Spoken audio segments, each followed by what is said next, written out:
Hello and welcome to the Lesbian Lounge, a podcast for the girls who like girls. I'm your host and your resident lesbian big sister, Juliet Taylor, and I'm here to answer your guys' questions, give advice on your dilemmas, and of course chat about your wildest lesbian dating stories. So grab a drink, get comfy, and welcome into the Lesbian Lounge. Guys, we're finally back in the lounge. We're in the Lesbian Lounge. It has been a crazy few weeks full of interviews and really exciting things, and there are still more interviews to come out, but I thought I would sit down and film an actual episode, well, not like interviews on actual episodes, but have like a good catch up with you guys, do some dilemmas, do some questions of the weeks, chat and catch up, see how you guys all are as we prepare for more exciting interviews. Obviously, we had Alex on the pod, winner of the Floor Australia, talking about his surrogacy journey and his and his husband's journey as sperm donors for lesbian couples. And I know so many of you guys had so many takeaways from that episode, whether you know you're looking into the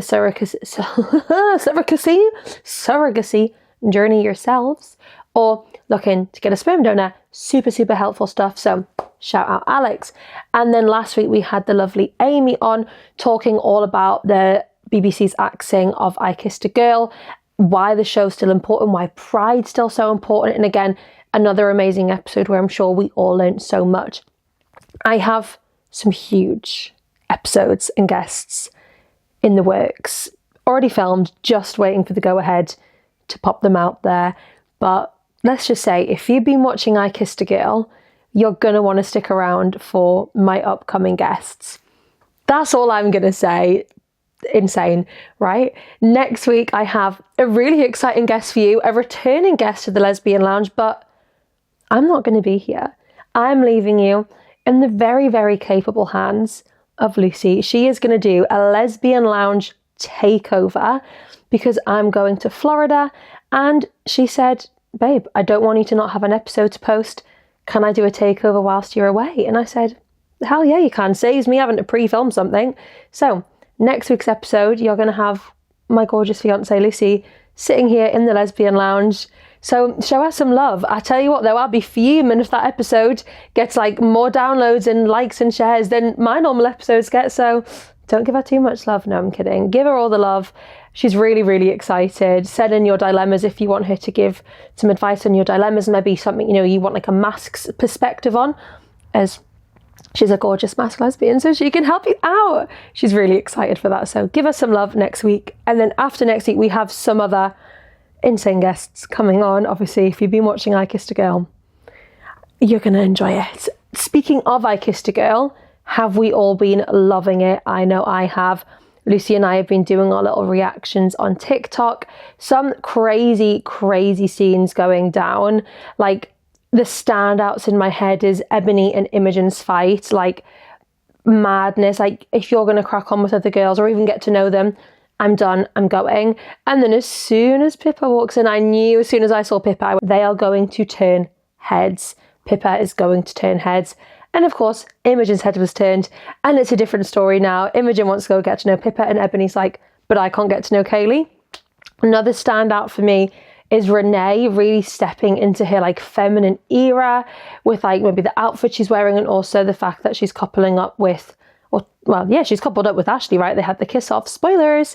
I don't think Ashley's feeling it though. I think Ashley just wanted to keep Renee in. Obviously Kaylee then coupled up with Tyra, so Kaylee's still there, so she can still get to know Kaylee, but I don't think Ashley's feeling it with Renee. She's not giving mask for mask vibes, but we're here for it. I think it's really good to have that representation on the telly, even though the BBC have axed the show in the future. But to have that representation, I think everyone watching the show can see themselves in someone, whether it's a femme, a mask, a stud, somebody femme for femme, mask for mask, somebody like exploring new things. It's great for that representation, even though it's the last time we're going to get it. But I'm sure someone else will pick up I Kissed a Girl and bring it back for the lesbians, because we need it. It's such a fucking good show. Like, I've been trying my hardest to keep up with Love Island, and it's boring as fuck. Like, I'm not invested in the couples.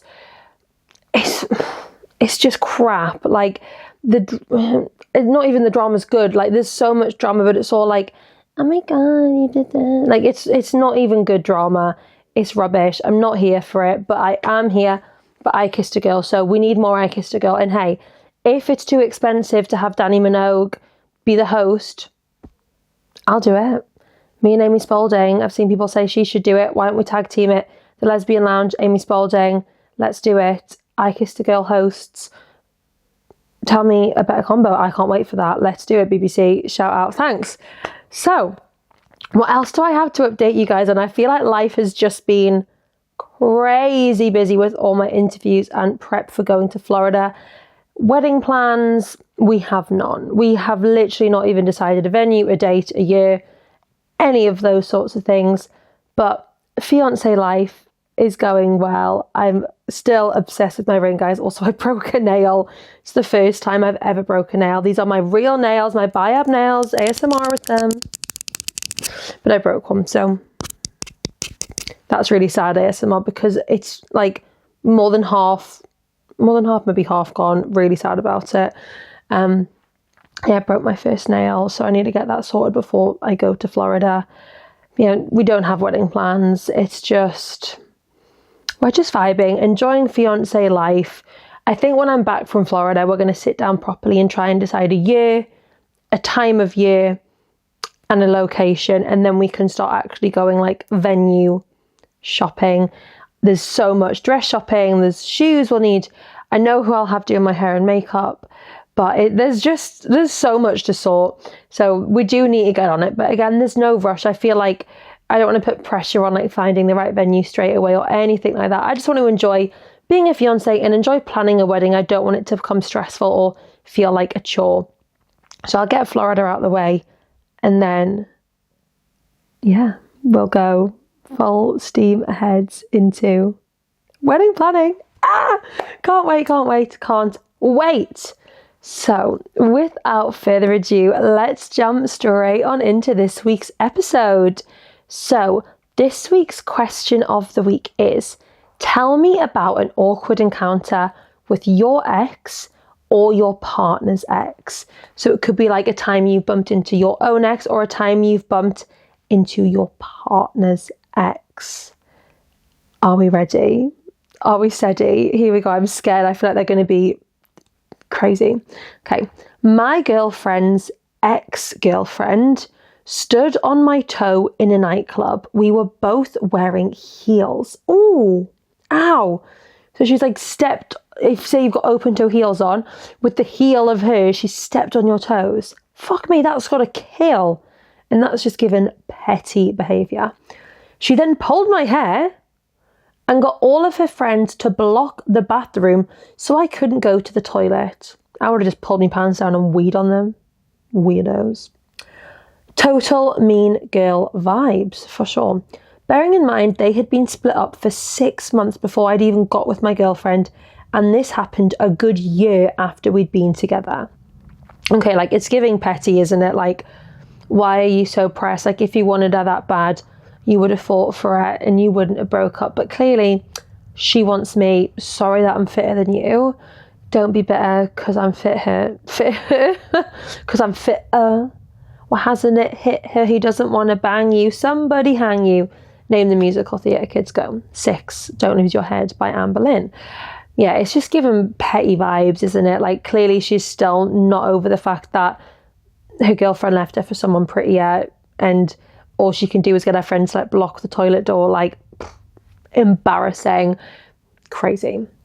Straight after sex, I ran to be sick. What, so you went to have sex with your ex and then you had to go and be sick straight after? Lucy would actually combust because she's got emetophobia. She literally can't deal with sick. So that would be Lucy gone. But yeah, that's not great. Like, you've gone back for a night with your ex and then you've been sick everywhere. One of my exes kept treating my family as if she was still part of it after we broke up. Then she ended up having an affair with my sister. What? Is your sister a lesbian, or did she like try and convert your sister just to make you jealous? Like, well, I'll be with your sister then. If you don't want me, I'll get with your sister. Your sister's a lesbian now. Crazy. She thought I'd be furious, but honestly, I was relieved. It completely killed any chance of us getting back together, especially since she was still trying to rekindle things. So you've been broke up, she's not over you, so she's like, well, I'm going to get with your sister to make you jealous, and you're like, crack on. But even whilst pursuing your sister, she's still trying to get you back. That is insane. I met my girlfriend's ex-girlfriend, who was 6 months pregnant with her boyfriend. My girlfriend and her ex had only been broken up for just over a year. Okay, so she didn't wait long at all before breaking up with her girlfriend, getting with a boy, and getting pregnant with said boy. It was a quick turnaround, we can say. That's crazy. Like, imagining meeting her. I mean, I guess there's no way she's going to try and get back with your girlfriend, right? She's literally having a child with a man. Like, she's not going to start trying to pursue your girlfriend again. So at least you should be safe. At least we can hope. I was watching Kalani at a festival, and while taking a video of her looking very hot, my ex's new girlfriend popped up on the big screen, ruining my video. No way. So you're like sat filming like, woo, go Kalani. And then on the big screen, when they like pan at people dancing on people's shoulders, it's your ex's new girlfriend. Fuming, just like zoom in just to Kalani so you don't have to see her. That is horrific. At least you didn't have to like physically interact with her. You just had to see her on the big screen. But like, my ego would hate that. I'd be like, why didn't you put me on the big screen? Why her? My ex was serving me food at an awards evening. I just would refuse. I would just not go to that table. I'd be like, listen, someone else has got to serve that table because it's not going to be me. I guess we can look at it, the fact that at least they were serving you food. You weren't having to go up to their table, serving them food. I feel like you can just imagine if it was like a messy breakup, someone would be like an arsehole. Like, oh, sorry, I asked for this food without any spinach. And then like, it would just be stressful. Oh, excuse me, we ordered a Diet Coke 2 minutes ago. Where is it? Like, they would just try and make your life absolute hell. So at least, it was the other way around, and hopefully it'll never happen again. You won't bump into them again, because that sounds like a hella awkward encounter. Okay, we'll do 2 more. Her brother walking in the room right in the middle of sex. That's awful. So you're back at your ex's place, having sex, and then their brother walks in. Get me out of here. I'm a celebrity.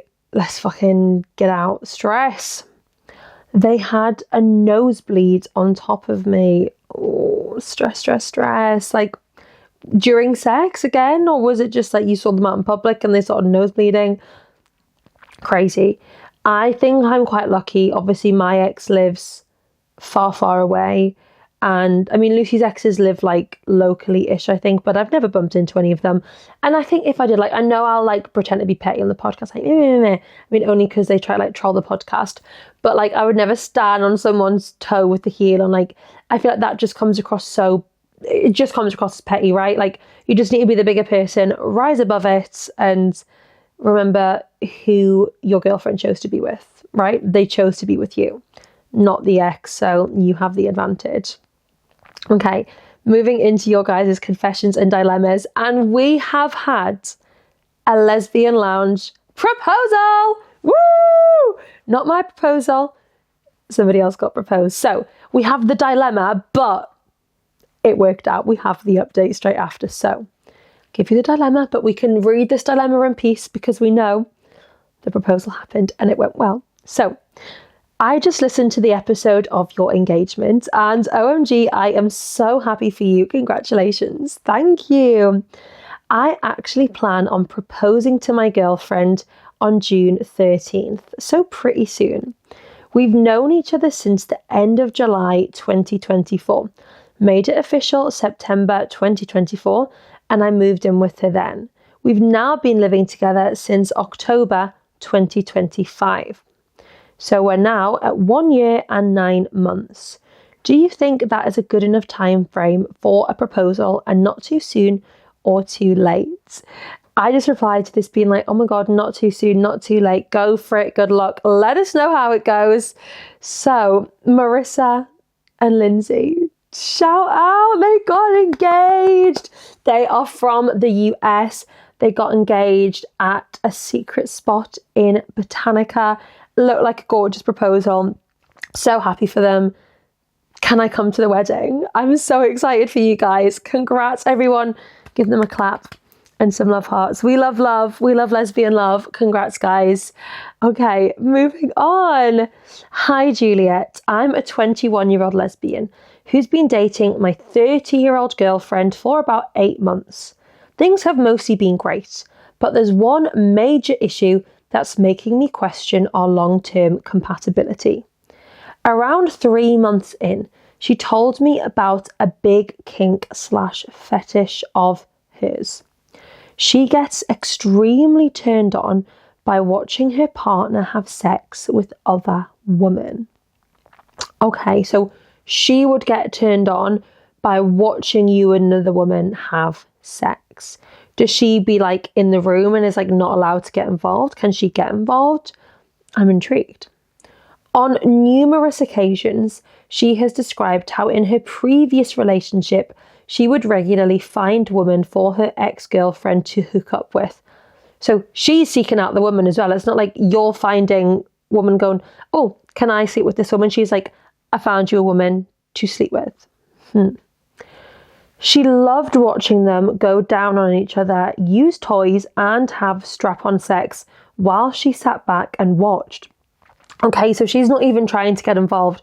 She literally wants to see like you give another woman sex, be sexed by another woman, and she just wants to sit back, have no part in it, and just watch. How is that like pleasuring for her? Is it like seeing you be pleasured and then seeing you pleasure someone else? She's like, can like picture it with her. But then I guess you guys have sex as well, so I don't know how that works. Oh, okay, here we go. Afterwards, once the other woman left, she would immediately have reclaiming sex with her girlfriend, often rougher and more dominant than usual. Okay, so she watches you have sex, gets angry and like, oh, you're sleeping with another woman. Then straight after, she has sex with you, makes it rough, makes it dirty. So like, that's the preferred sex, I guess. And she's like letting out her frustrations, I suppose, of you having been with another woman, right? While her ex was still aroused and messy from the encounter with the other woman. Okay, so like straight away having sex whilst the ex was still aroused from the encounter with another woman. She said it was one of her strongest turn-ons. The first time my girlfriend suggested it, I'm just trying to remember the age gap. Okay, so you're 21, she's 30. I feel like this happens, right, so often when it's a younger lesbian dating an older lesbian. The older lesbian has like a weird fetish, whether it be watching you have sex with other people, wanting like really, really, really fucking rough strap-on sex. Like it's always something degrading and like, I'm going to take advantage of you and control you. And it always seems to be with the younger lesbian. Scary. So the first time my girlfriend suggested it, I was completely shocked. Basically shut her down with a, what the fuck? No. I'm very monogamous and have zero interest in having sex with other women, whether she's watching or participating. She's brought it up a number of times, saying I should just try it once to see if I like it and that it would mean a lot to her. Sorry, imagine like me saying, Lucy, babe, it would mean a lot to me if you would have sex with another woman for my pleasure to watch. Like I mean, I guess at least she feels comfortable enough to open up with you and tell you what she's into and what her kink is, but it is a strange request, isn't it? Oh, I want to watch you have sex with another woman. Okay, maybe she needs to go on Open House, you know, that TV show, The Great Sex Experiment, and like explore there. It feels like it's becoming more and more important to her. Have you dealt with something like this in a relationship? Personally, no, and I'm quite glad I haven't. Should I try to be more open-minded and give it a go, or should I hold my boundary and say I'm simply not interested in any form of non-monogamous sex? I want to handle this without building resentment, but I'm also worried about long-term incompatibility. Okay, I think if you're worried about not being compatible, it probably means that you're not compatible, because most people in relationships, that thought doesn't cross their mind. They don't think, oh my God, are we actually compatible? Are we not? Things just align, they work. And yes, sometimes in relationships, there's little hurdles to overcome, but I feel like this is more of like a high jump than a hurdle, right? This is like, go have sex with other women whilst I watch. Like, it's a very exposing thing to put yourself through. It's not even like she's saying, I want to have sex with other women. Like, you know, you might be like, okay, that's fine. Like, I don't really want to watch. I don't want to know too much about it. But like, if that's what you want to do, you do you. Almost like that girl, you know, that one-sided open relationship. But this is her saying, I want you to have sex with other women. So it's like, you have to put yourself through something to please her. And it's like, am I not good enough just as me? I mean, maybe you could suggest, like, could she not just like watch some porn, like get off that way and then have sex with you after, and then you don't have to put yourself through something that you don't want to. But I don't think it's something you should like, I don't know, like, no, I don't think you should try and do it just to please her. It's like, if you know it's going to make you uncomfortable, like, you're, you know, a monogamous person, you're a committed person in a relationship. To you, it's probably going to feel like cheating to go and start sleeping with another woman, even though your partner's there and is fully like, she's probably like, woo, let's go. She's got her popcorn out, sitting like having the best time of her life. But for you, it feels wrong, and it feels like cheating and like not being loyal to your girlfriend. And I completely get that. I think maybe you guys need to have like, you know, like a proper conversation about it and be like you need to say to her, is this a deal breaker for you? And if it's a deal breaker for her, then maybe you step away and say, you know what? I don't think we were meant to be anyway. Obviously, there's a big age gap. 21, she's 30. Like, I'm sure there's other 30-year-olds out there who want to go have sex with other people, and she can have fun over there, and you can find someone who just wants to have sex with you. And the thought of you having sex with another woman like freaks them out, and they're like, oh my God, no, I just want you. I don't want you to ever have sex with another woman. You're mine. And that's the end of the story. So maybe, yeah, you're just not quite compatible. You're not aligning. And that's okay. You know, everything can seem great in a relationship. You can really get along, have a good laugh together. But this is like a big thing. Sexual compatibility is a big important thing. And if it's not there, if you're not aligning, if this is a deal breaker for her and almost a deal breaker for you, like, you know, I'm really not comfortable with it, then it is what it is, and there's nothing you can do about it. And unfortunately, maybe it just means you're not meant to work out. And, you know, you could ride it out for a little bit. You're only young. You don't need to settle down for life yet anyway. So you could ride it out for a bit, like just keep dating her and see how that goes. But it feels like it's just going to be a conversation that keeps coming up time and time again. And you're going to be a little bit like, it's a no. It's always been a no. And she's probably then going to start to resent you and get angry at you for not wanting to do this. But feel it out. Have a little bit of fun. You're only young. Like, explore. If it's something you do end up thinking, okay, maybe I want to try it, give it a go. If it's a complete no, then it's a complete no. And don't let her try and shift your mind on that. Like, you put a boundary in place. You've said no. No means no. Don't try and convince me otherwise. That's the end of the story. I'm leaving. You can go find someone else to do this with. All good. Okay. Let's do one more dilemma. Okay. I am a 24-year-old lesbian who recently got out of a really intense and toxic 10-month relationship almost 6 months ago. We moved too fast, had great chemistry at the beginning, but it turned into constant emotional ups and downs, jealousy, silent treatment, and subtle and not so subtle criticism that destroyed my confidence. Okay, so in 10 months' time, we've had jealousy, ups and downs, like confidence knocked. That is a long time. Sorry, not a long time for a lot of things to have happened.